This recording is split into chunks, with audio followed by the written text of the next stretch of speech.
बिहार दरोगा वैकेंसी 2025 में आप सभी का स्वागत है। और आप सबको पता है कि जल्द ही इसका नोटिफिकेशन आने वाला है। नोटिफिकेशन को लेकर आप इसलिए क्लियर रह सकते हैं क्योंकि रोस्टर क्लियरेंस मिल चुका है।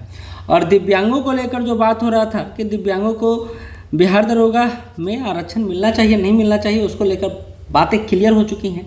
अब रिजर्वेशन का जो एजेंडा है वो दिव्यांगों को नहीं मिल पाएगा। आप देख भी सकते हैं कि दरोगा जैसे पद के साथ भाग दौड़ जुड़ा रहता है, फील्ड वर्क जुड़ा रहता है। और ऐसे में दिव्यांगता को अगर आधार बनाया गया तो कहीं ना कहीं इस विशिष्ट सेवा के साथ समझौता तो हो पाएगा। और ऐसे में जो कार्य का शैली है वो तो प्रभावित होगा ही। ऐसा मैं नहीं कर रहा हूँ, ऐसा आरक्षण के रोस्टर क्लियरेंस के बाद जो चीज़ें सामने आ रही है उसको लेकर बात कर रहा हूँ। अच्छा, एक बात और है, कई सारे छात्र जो अभी तक दरोगा बनना चाहते हैं वो सफल नहीं रहे हैं। कई सारे इस बार बिहार पुलिस का भी फॉर्म भरेंगे, दरोगा का भी फॉर्म भरेंगे। कई बार असफल हो चुके हैं तो डीमोटिवेशन है जो अंदर से निकलता है। लेकिन इस बार आपको लेके जॉब जाना है क्योंकि 2025 में जितना वैकेंसी आ रहा है आगे आपको ये वैकेंसी नहीं दिखेगा। तो सब कुछ को छोड़िए। और आपने सुना होगा जो हो गया उसे सोचा नहीं करते, जब मिल गया उसे खोया नहीं करते। तो जो मिल रहा है आपके सामने, पुलिस का भी है, दरोगा का भी है, उसको खोना नहीं है। हासिल उन्हें होती है सफलता जो वक्त और हालात पर रोया नहीं करते। तो रोने का समय गया है, हंसने का समय आया है, इस बार रिजल्ट लेके जाना। अच्छा, इस बात को समझिए, 1800 प्लस वैकेंसी है, आपने सुना होगा। ये वैकेंसी को अगर आपको फाइनल में कन्वर्ट करना है तो करना कुछ नहीं है, तैयारी को एक नया दिशा देना है। देखिए, जो रेगुलर तैयारी कर रहे हैं ना, उस तैयारी में थोड़ा सा इनोवेशन लाना है और टीचर की अपेक्षा खुद पर विश्वास करना है। देखिए कि टीचर का काम आपको गाइडलाइन करना है।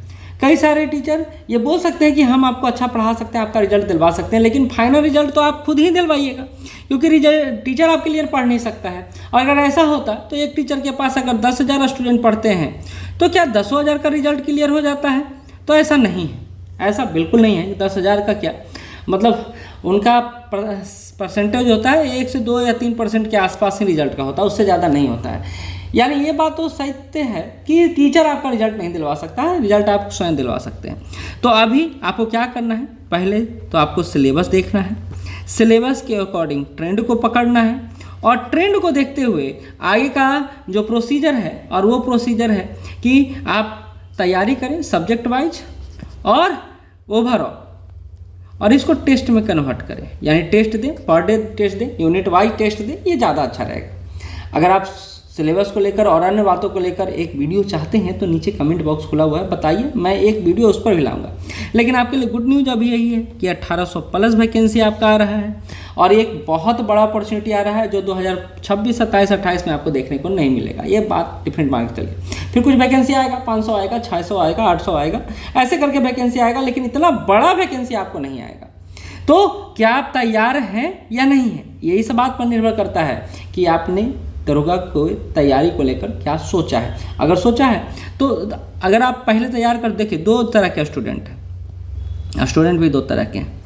एक जो पहले तैयारी कर चुके हैं और एक जो एकदम नया स्टूडेंट है, एकदम न्यू कमर्स हैं। तो जो पहले तैयारी कर चुके हैं उनको तो बस रिवीजन पर फोकस करना है और टेस्ट सीरीज बनाना है। और जो नया स्टूडेंट है उनको एक क्लास की आवश्यकता है और एक क्लास की ज़रूरत है। और इस क्लास के साथ उसका फीचर समझ लीजिएगा कि क्या टेस्ट अवेलेबल है या नहीं है, per day wise, weekly wise, क्या चीज़ें सिर्फ भीड़ है या फिर पढ़ाई भी हो रहा है। क्योंकि भीड़ तंत्र का हिस्सा बनने के बाद रिजल्ट तंत्र का हिस्सा तो आप बामुश्किल बने, क्योंकि टीचर का ध्यान आप पर रहेगा नहीं, फोकस रहेगा नहीं, तो दिक्कत का सामना करना पड़ेगा। तो ये सारी बातों का ध्यान रखिए और उम्मीद करता हूँ कि आपका रिजल्ट होगा, निश्चित रूप से होगा और सारी चीज़ें सही होंगी। धन्यवाद।